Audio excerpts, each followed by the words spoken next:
Hello dear student, स्वागत है आप सभी का फिर से अपने यूट्यूब चैनल डेली क्लासेज में। आज हमारा टॉपिक सार्थक अंक। सार्थक अंक क्या होता है और इसका प्रयोग कहाँ किए जाते हैं, आइए हम आपको समझाते हैं।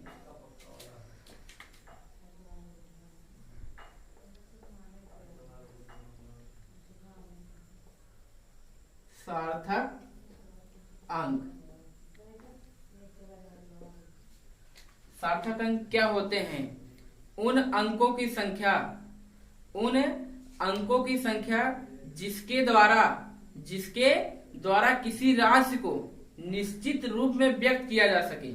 उन अंकों की संख्या जिसके द्वारा किसी राशि को निश्चित रूप में व्यक्त किया जा सके उसे हम सार्थक अंक कहते हैं। तो आइए हम परिभाषा लिखते हैं। उन अंकों की संख्या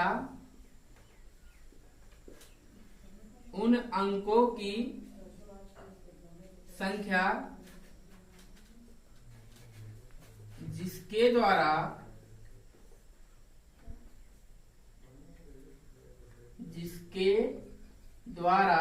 किसी राशि को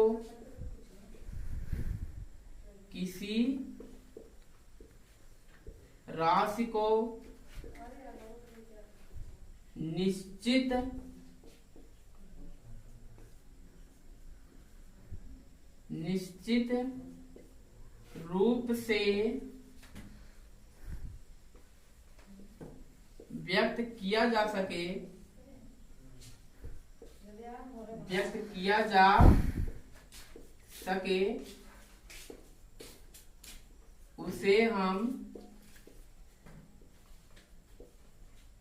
उसे हम सार्थक अंक कहते हैं।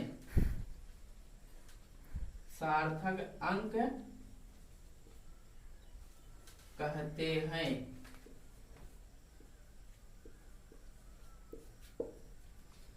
तो गाइस, क्या है? उन अंकों की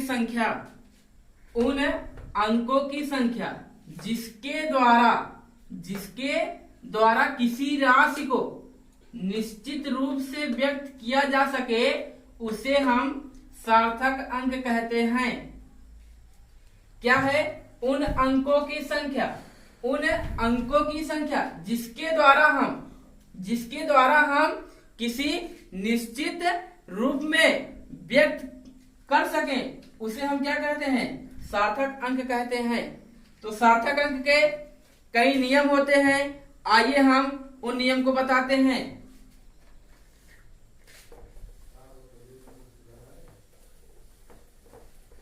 सबसे पहले सार्थक अंक के नियम।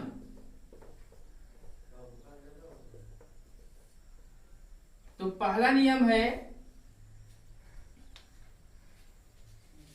है दो जब किसी अशून्य अंक के बीच किसी अशून्य अंक के बीच लगाए गए शून्य सार्थक अंक होते हैं। क्या है? किसी अशून्य अंक के पहले किसी अशून्य अंक के बीच लगाए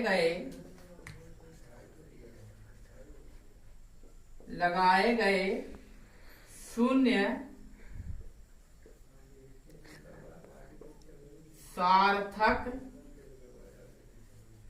अंक होते हैं।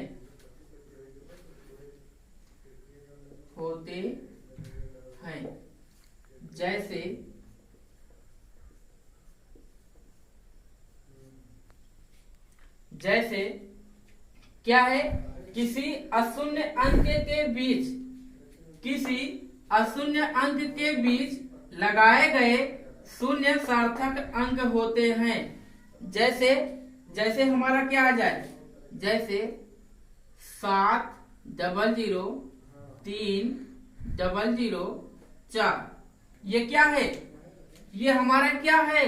ये क्या है? अशून्य अंक है। अशून्य अंक, अशून्य अंक,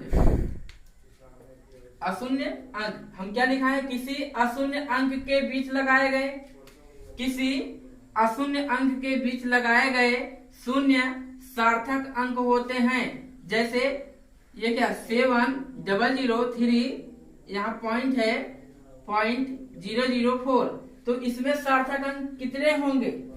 तो इसमें सार्थक अंक 1 2 3 4 5 6 7, तो इसमें सार्थक अंक 7 हैं। तो गाइस ये है हमारा पहला नियम। क्या है?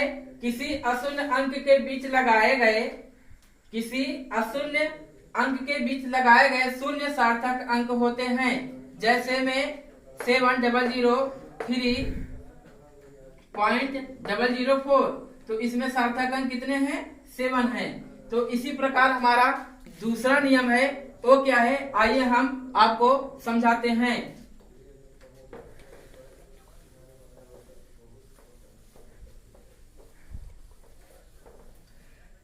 तो दूसरा नियम है, दूसरा नियम क्या है? क्या है? किसी अशून्य अंक के पहले, किसी अशून्य अंक के पहले लगाए गए शून्य सार्थक अंक नहीं होते हैं। किसी अशून्य अंक के पहले लगाए गए शून्य सार्थक अंक नहीं होते हैं। जैसे आइए हम लिखते हैं क्या? किसी अशून्य अंक के पहले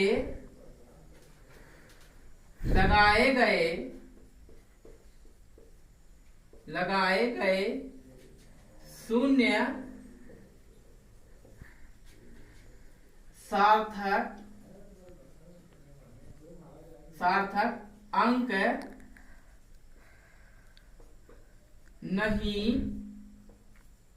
होते हैं। क्या है? किसी अशून्य अंक के पहले, किसी अशून्य अंक के पहले लगाए गए शून्य सार्थक अंक नहीं होते हैं। तो गाइस जैसे में क्या है? जैसे में क्या है? पहले किसी अशून्य अंक के पहले, किसी अशून्य अंक के पहले लगाए गए शून्य सार्थक अंक नहीं होते हैं। जैसे में 0.0004003। तो गाइस हम क्या लिखाए हैं? किसी अशून्य अंक के पहले, किसी अशून्य अंक के पहले लगाए गए शून्य सार्थक अंक नहीं होते हैं। जैसे में ये क्या है मेरा? अशून्य अंक। ये क्या है? अशून्य अंक। हम यही लिखा है, किसी अशून्य अंक के पहले लगाए गए शून्य सार्थक अंक नहीं होते हैं। जैसे पहले अशून्य अंक के पहले कितने जीरो लगे? 3 जीरो लगे हैं, तो ये सार्थक अंक नहीं होंगे। तो इसमें सार्थक अंक कितने होंगे? कितने होंगे? 1 2 3 4। तो सार्थक अंक, सार्थक अंक इसमें कितने हैं? 4। क्या है? 4। तो गाइस ये था हमारा दूसरा नियम। अब आइए हम चलते हैं तीसरे नियम की तरफ। तीसरा नियम क्या है? तो गाइस तीसरा नियम क्या है? तीसरा नियम यह है, किसी संख्या के अशून्य अंक के बाद, किसी संख्या के अशून्य अंक के बाद लगाए गए शून्य सार्थक अंक होते हैं। क्या है? किसी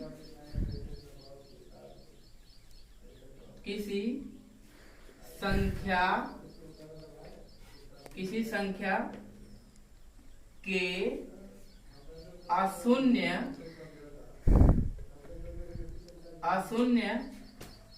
अंक के बाद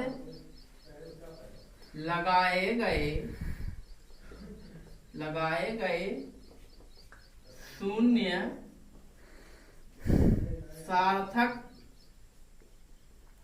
सार्थक अंक होते हैं। तो गाइस क्या है? किसी संख्या के अशून्य अंक के बाद लगाए गए शून्य सार्थक अंक होते हैं। आइए हम जैसे के माध्यम से समझते हैं। जैसे हमारा क्या है? जैसे आ जाए 0.0030400। तो गाइस हम पहले ही बताए हैं किसी अशून्य अंक के पहले लगाए गए शून्य सार्थक अंक नहीं होते हैं। हम अभी तुरंत बताएं क्या किसी संख्या के अशून्य अंक के बाद लगाए गए सार्थक अंक होते हैं। जैसे इसमें सार्थक अंक क्या होंगे? 1, 2, 3, 4, 5, 6। तो सार्थक अंक कितने होंगे? 6।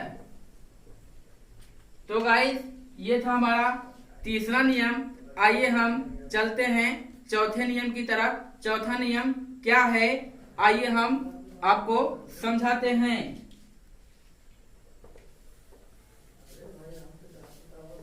आइए हम चलते हैं चौथे नियम की तरफ। चौथा नियम क्या है? जब किसी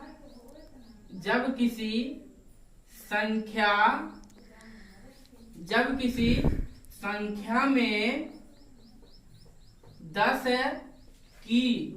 10 की घात का गुणा हो तो उससे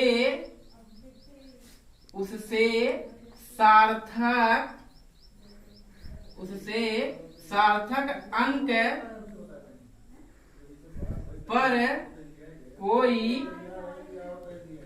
कोई फर्क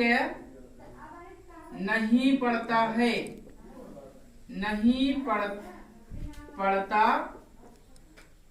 है। तो गाइस क्या है? जब किसी संख्या में 10 की घात का गुणा हो तो उससे सार्थक अंक पर कोई फर्क नहीं पड़ता है। जैसे अगर हमारा आ जाए 0.0304 गुणित 10 की पावर 4। तो इसमें क्या है? 10 की पावर 4 है, तो इससे सार्थक अंक में कोई फर्क नहीं पड़ता है। ठीक, तो इसमें सार्थक अंक क्या है? 1, 2, 3, 4। सार्थक अंक 4। ठीक गाइस, जब किसी संख्या में 10 की घात का गुणा हो तो उससे सार्थक अंक पर कोई फर्क नहीं पड़ता है। जैसे 0.03004 गुणित 10 की पावर 4 है, तो इसमें सार्थक अंक कितने होंगे? 4 होंगे। तो गाइस अगर हमारा वीडियो अच्छा लगा हो तो हमारे चैनल को सब्सक्राइब करें और बेल आइकन को दबाना ना भूलें। जहां नहीं समझ में आया हो कमेंट बॉक्स में कमेंट करके हमें भेजें। आपकी सभी समस्याओं का पालन किया जाएगा और उनको दूर करने की कोशिश करेंगे। जय हिंद, जय भारत।